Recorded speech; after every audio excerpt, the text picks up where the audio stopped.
So, hello guys, I'm Steven Joshua Alpas.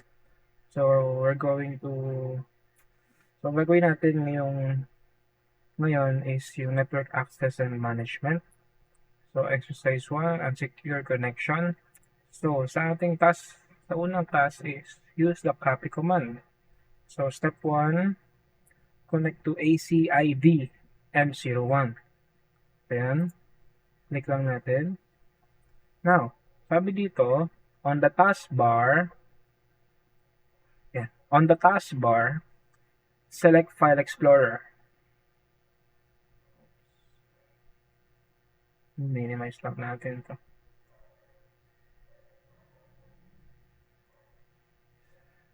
Select File Explorer.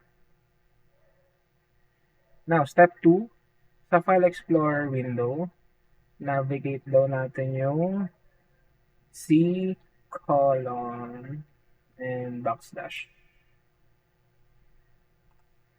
Type lang natin and backslash. Enter. Now, sabi dito, right-click on an empty space in the details and select new folder. So, gawa tayo ng new folder. And then sa step 3, lagay daw natin pangalan is share 2. Press enter. And next, sa File Explorer window, right-click natin yung ginawa natin folder, yung share 2. And then select properties. Now, sa properties nitong folder natin ng share 2, select natin yung sharing tab. Then, sa sharing tab, click natin itong share. And sa network access niya, yan, i-select natin yung share. Which is ito. Okay? And after nun, sa network access daw na window, which is ito, select daw natin yung share to na folder.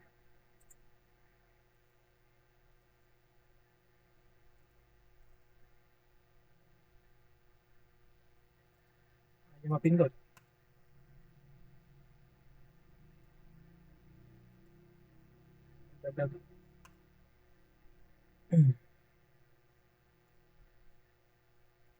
Yan.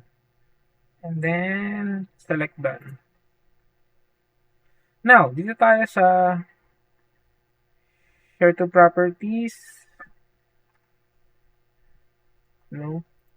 Sa share to properties, balik tayo dito. Close na natin siya. And sa pang-sampu natin, connect to ACI Win 11.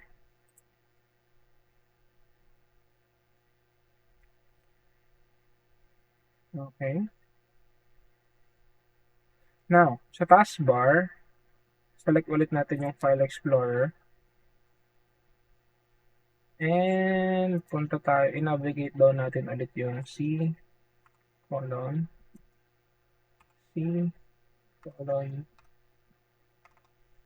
backslash. Then enter. Then, create ulit tayo ng folder.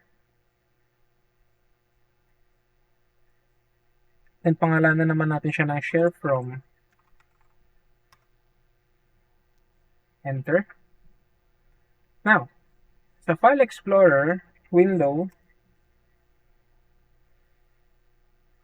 navigate daw natin tong C colon backslash net dash plus backslash module 1.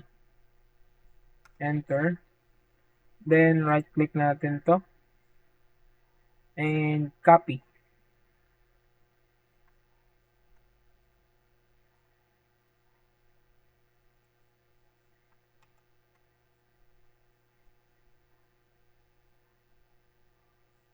Then, balik tayo sa share from natin na ginawang folder, C backslash share from. Okay. And then, i-paste naman natin siya dito. Okay. Now, sa taskbar, type natin yung Wireshark. Open natin siya. Enter. Then, sa Wireshark, double-click natin itong Ethernet. Okay. Now, sa taskbar, balik tayo dito sa ating File Explorer. And, sa File Explorer window,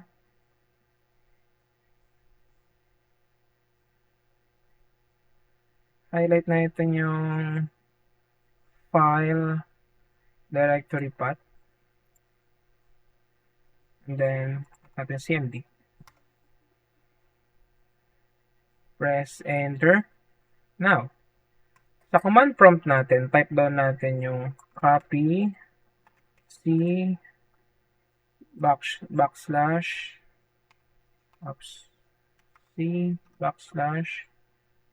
share from space double backslash AC ID and 01 backslash share 2. Yan. Make sure na tama lahat. And then press enter. Yun. Lumabas na. One file copy. Now, sa taskbar, balik tayo kay Wireshark.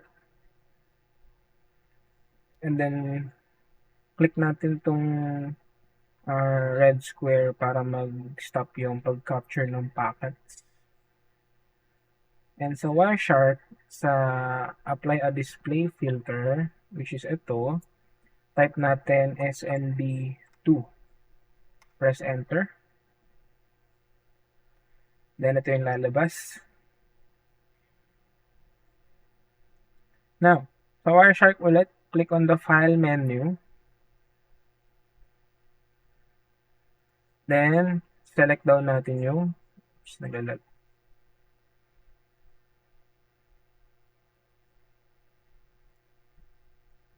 File menu. And then, select down natin yung export objects. SMB.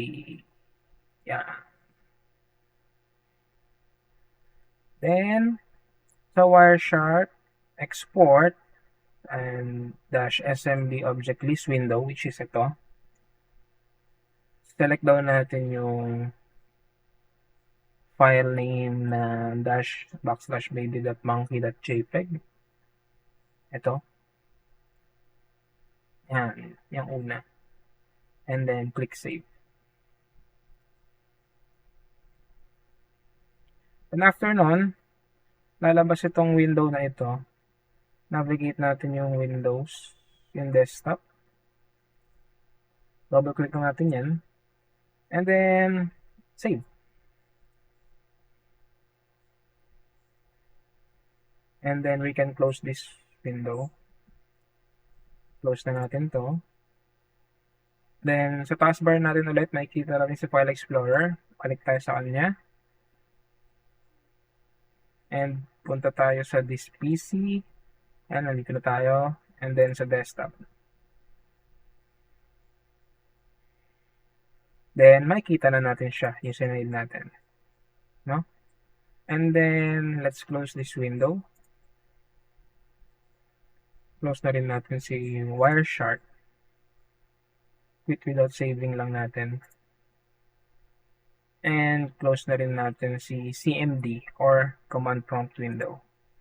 Now, next natin, connect tayo sa ACIDM01.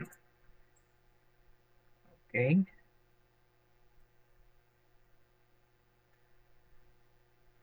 So, sabi dito sa susunod, sa ating first task is utilize SFTP. At ano yun? Yung Secure File Transfer Protocol. So, connect tayo kay ACI WIN11. Sa taskbar, select ulit natin si File Explorer.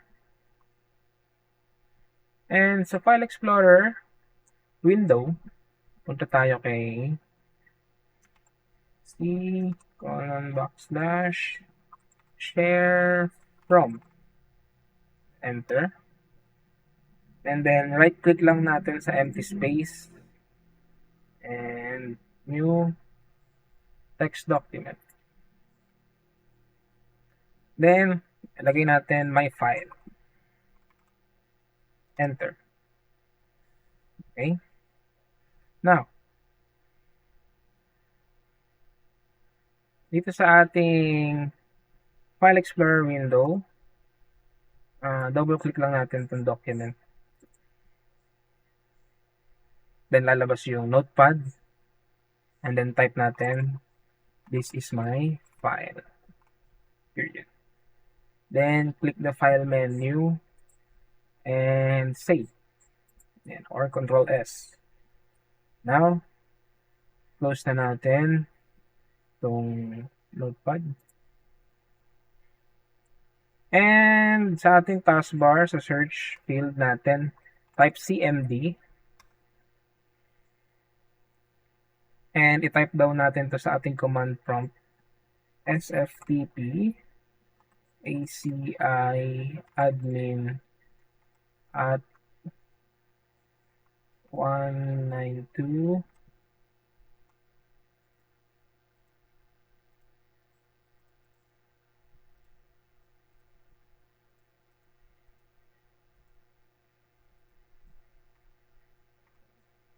192.168.0.4. Enter. Yon.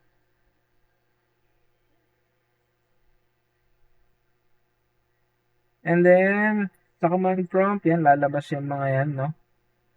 And then, yes lang natin. Type yes. What happened? Yes.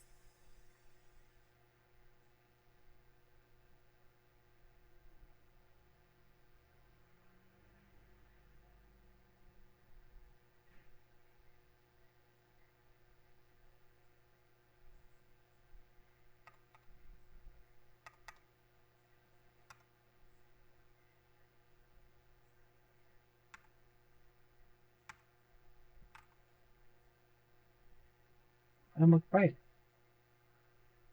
Ulitin natin.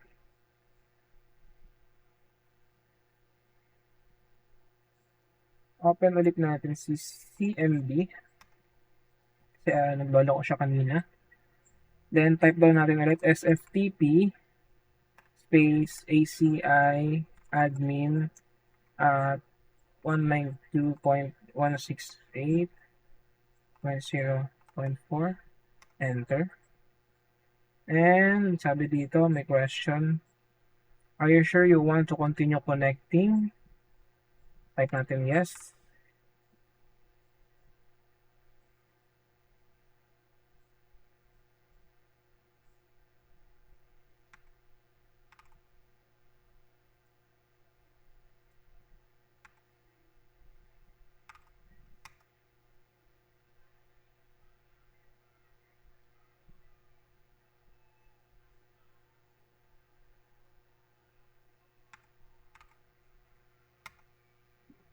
Oh, what happened?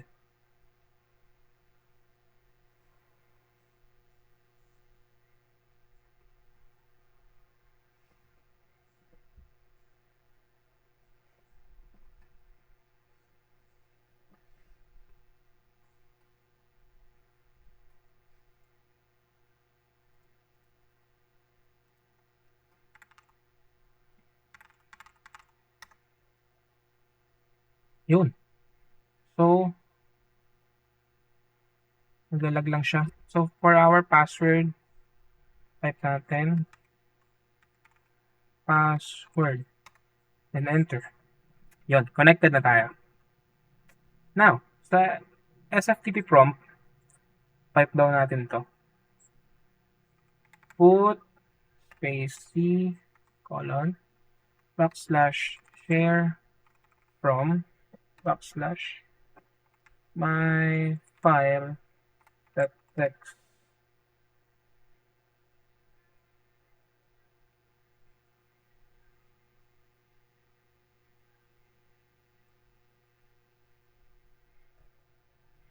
space home slash ACI admin. Enter.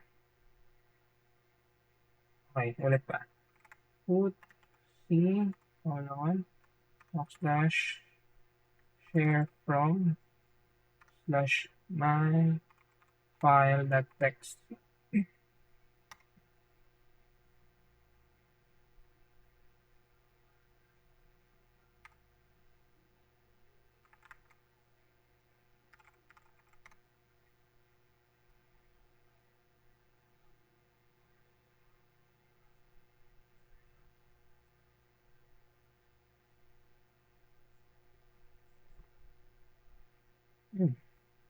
Put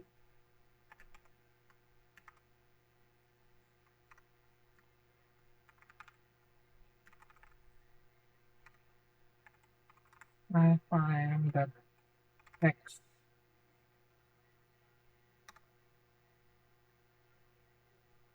Ayun. Mali pala yung tinype ko, guys.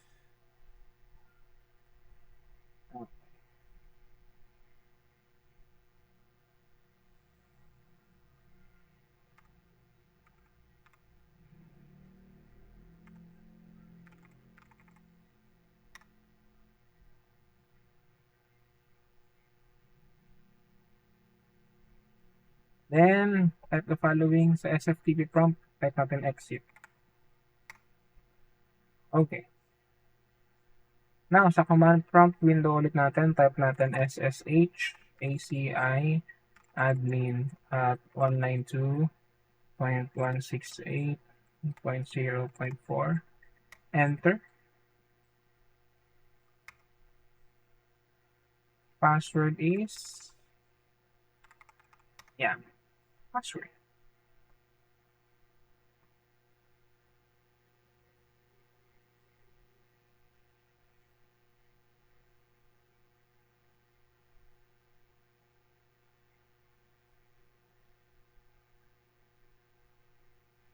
Now, type natin ls.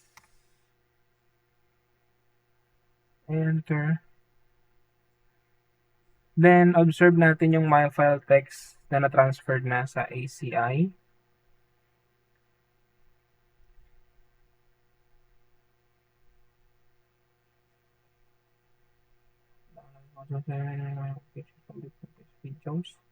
Okay. Then, exit. Alright. So, for our next step, close na natin tong CMD or command prompt window. Then, close the File Explorer. And next, connect to ACI Alma. Ito yon.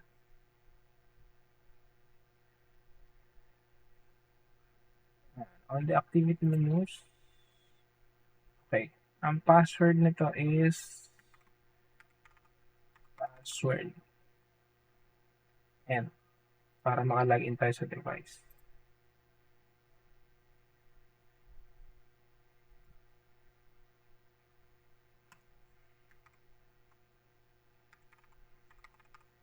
Password. Enter. Okay.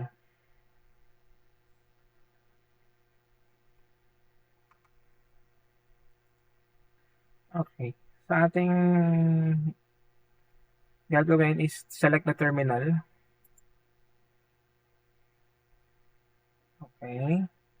Then, sa terminal, type natin sudo space add user space Barney. Wow. Barney. Enter. Now, type natin tong password. Enter. Next lang natin yan kasi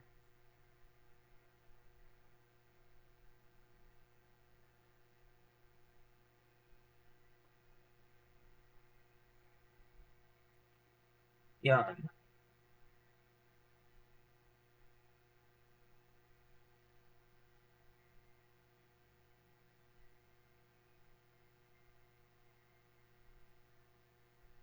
Ulitin natin. Hindi pala niya na-read.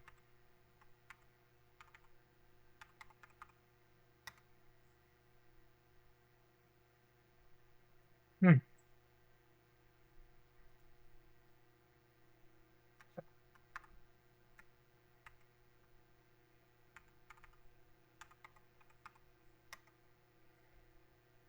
Yun. So, na tayo. Now, sa ating terminal, type natin sudo passwd barney. Enter. Okay. So, papalit tayo ng password para kay user Barney. Then, yung napapalit natin password is password 123. Password 123.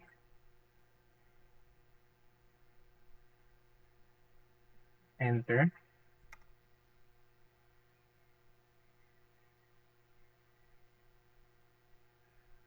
Oh.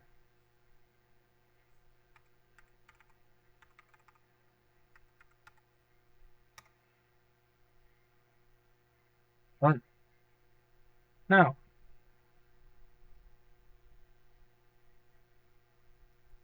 okay, next natin is type down natin itong sudo usermod space dash ag space will Barney. Enter. Then next, type down natin si sudo systemctl space start space sshd. Enter. Now, after nun, connect tayo sa ACI WIN11, which is ito. Now, sa ating search field, open natin si Wireshark. Now, sa Wireshark, under ng capture menu, double-click natin ito sa internet. Then, sa taskbar, open natin si CMD or si command prompt. Oops. Enter. Then, sa command prompt window, type down natin to scp space c backslash share from slash baby dash monkey that jpeg or jpg. Enter. Okay. Barney 192.168.0.4 slash home slash Barney. Enter.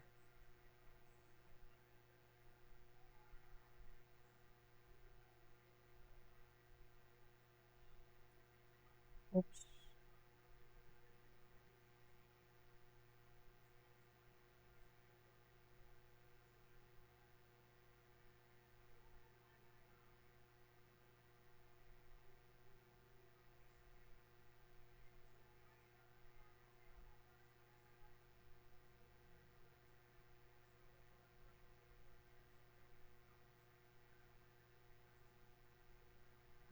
Ulit.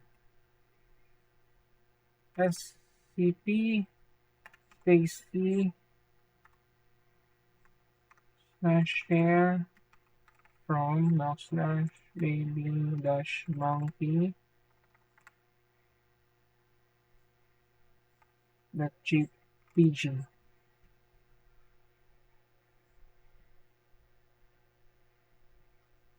Space Barney. Try lang natin 192.168.0.4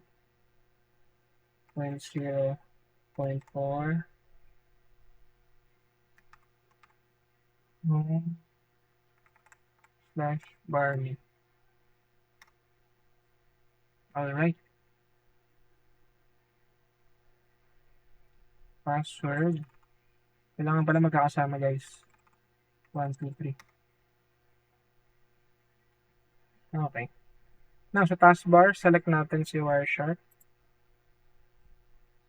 Then, click the red box. Then, sa apply display filter, type natin SSH, then enter. Now,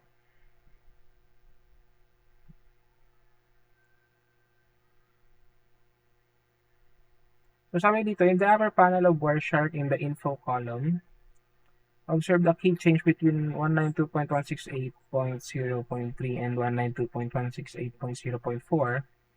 Yan. Okay. Okay. So, let's close the Wireshark. And quit without saving. Then, close the command prompt window. And connect to ACI ALMA.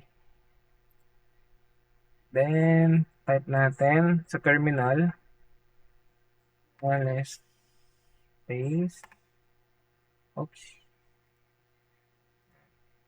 ls space /home /Barney. Enter.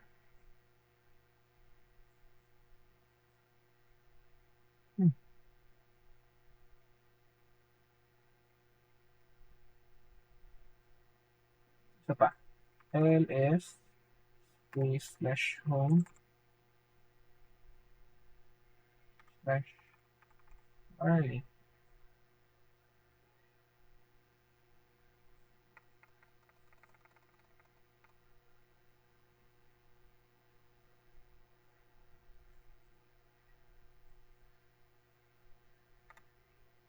Okay. So, type natin su space dash. Then enter. Then password. Enter. Then sa terminal, tsaka natin na-type yung ls space /home /Barney. Enter. Okay. And then, close the terminal window. Close terminal. And that's all.